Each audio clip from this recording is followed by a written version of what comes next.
Big Ten leads all conferences with 3 preseason top 10 teams voted by the coaches, but this man, am I right, doesn't think the league may be as stellar as everybody else does. Hey, how are you, folks? Jason Horowitz and CSTV's Trev Alberts with you here to break down the Big Ten.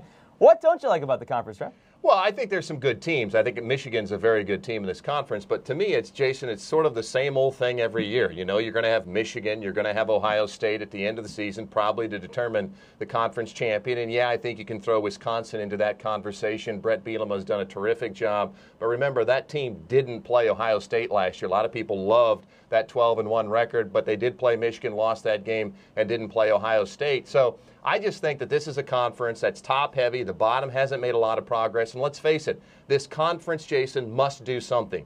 Iowa's looking to rebound. Iowa could win the Big Ten. They do not play Ohio State and Michigan. You are not a legitimate conference if you don't at least have a conference championship game to determine the conference champion or play everybody during the season. This is a joke. It's not even the Big Ten. It's the Big 11. Get another team. I don't care who it is. Missouri, Nebraska, pick somebody and play a championship game so you know who the true champion is in the Big Ten. I mean, think about it. What if Iowa, I know it's probably not going to happen, but what if they go undefeated?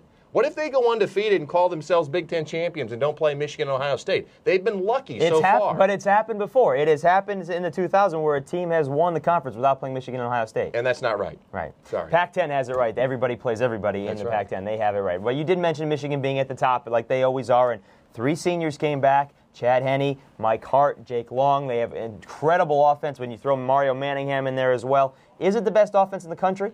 I don't know if it's the best offense in the country. I think that USC probably has something to say about that, but I think clearly in the Big Ten, I mean, you can see these guys. To me, it's about motivation. Chad Henne, Mike Hart, the seniors at Michigan have never beaten Ohio State. They always start out strong, and they've had trouble finishing. So, look, you have these 3 great guys, and the problem with this offense is that they haven't been consistent enough to take pressure off of this defense, which was so terrific last year at times. Now, all of a sudden, they lose all kinds of guys, and they still allowed 27 points and 428 yards of total defense. So that's the only question about Michigan. We know offensively, we know about Chad Henne. He doesn't turn the ball over, 22 touchdowns. We know about Mike Hart and his 1,500 yards. The bottom line will be, can they score enough points? Are they consistent enough to make up for that poor defensive play? Ron English, the defensive coordinator, has a lot on his plate. They have got to get some guys ready and get some pressure on opposing quarterbacks if they indeed are going to compete and try to contend for a BCS national championship. That poor defensive play, the last 2 games of each of the last 3 years, that's the average. Yeah. A team that was top 5 defensively all season long was dominated by Ohio State and then dominated by USC, giving up 74 points in those last 2 games. So that's what that defensive play is. All right, Wisconsin, another team that people like. Everyone's very high on it. Picked by the coaches ahead of Ohio State. Everybody's so happy about P.J. Hill, over 1,500 yards last season, 15 touchdowns. But, again, you're not so high on Wisconsin. I love P.J. Hill. I love Brett Bielema. I just say slow down a little bit, Wisconsin fans. I mean, you go 12-1, and suddenly this is a team that's going to win the national championship. I'm just trying to take some pressure off of Brett Bielema. John Stocco, you can say what you want about him, but he was 29-7 as a starting quarterback. They might realize just how important old John Stocco was this season now that he's not there. Tyler Donovan hasn't played much at quarterback. I don't care, Alan Everidge, whoever it is who gets the starting 9. Yes, they're going to have a good defense. Yes, they're going to have a good running attack. But the quarterback play, we've talked about it consistently in this space.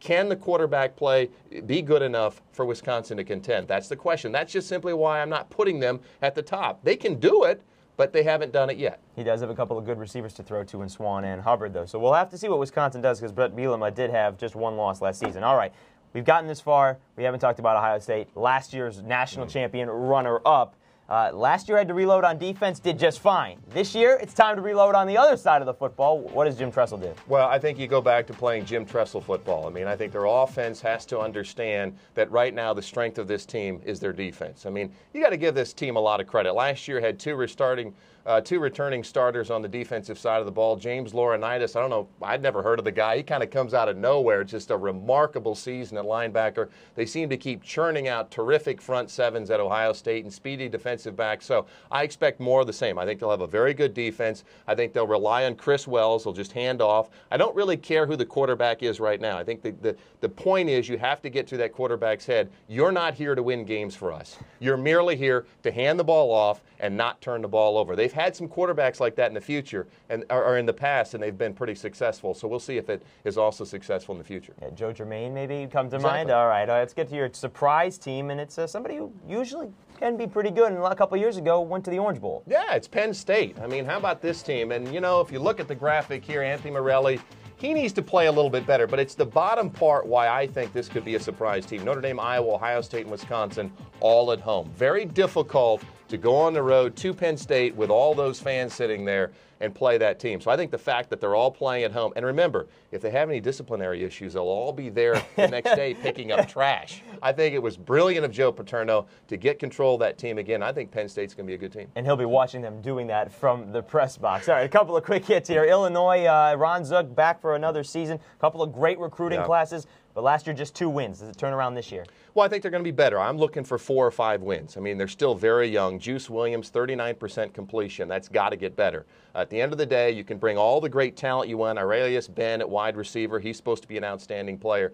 But it still does come down to wins and losses. And 2 wins the last 2 seasons. I think 4 or 5 wins could be very important. Remember, first game, they play the Missouri Tigers. A lot will be determined in that first game. What about Iowa? Finished last year 1-6, the only win coming off against Northern Illinois. What's in store for Kirk Ferentz? Well, Jake Christensen's going to get a chance at quarterback this year. Drew Tate, they lose him. Obviously, quarterback play is very important. Albert Young is back at running back. He's important. But defensively, they sort of took a step back, you know. And I think some Iowa fans are a little, you know, they understand Kirk Ferentz is a brilliant coach, but it hasn't been great the last 2 years. They want to see a bit of a rebound. And you are an Iowa guy that crossed border lines to Nebraska. You know about tough defense coming from Iowa. All right, folks, that'll do it for the Big Ten. But for more on every team in the conference, be sure to read Dennis Dodd exclusively here on CBS Sportsline. Or you can check out Crystal Ball with Trev Alberts on CSTV throughout the season. For Trev, I'm Jason Horowitz. Enjoy the Big Ten play. Take care.